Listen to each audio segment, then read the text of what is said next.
China জালে সে মাছ সাপ ব্যাং যা আছে সব ধ্বংসের দিকে।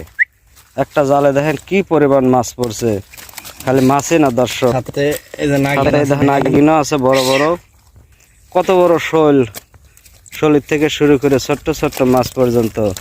এই ভাইয়ের কি হওয়া উচিত দর্শক আপনারাই বলেন, কি করেছে মাছ দেখেন।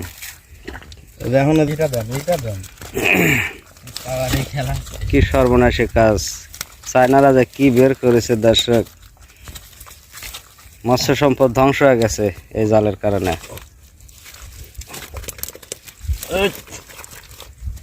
একটা সাপ দেখে কি ভয় পাচ্ছে।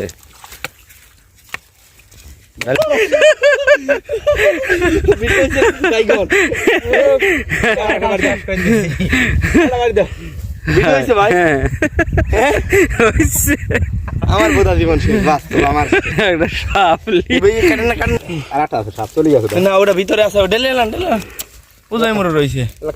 না না, ওই মুরু রয়েছে দর্শক ওই মুরু কি আছে। পরিমাণ মাছ, ওটা থাক পরে ভাই। আর শোল থেকে আগে শুরু শোলটা করে দেখেন আমার। সব ধরনের ছোট বড় সব ধরনের মাছ। আরে কি মাছ রে, দর্শক। চায়না এই সাদের চায়না দেন একবার শেষ করে দিছে রে। দেশ ধ্বংস করে দিল। আল্লাহ, এটা 2000 দাম রে, 2 লিটার চক চক করে 2 লিটার সাপের থেকে শুরু করে মাছ সব কিছু দাঁড়কে যত রবি না দেশের দাম সব করতে দেয়।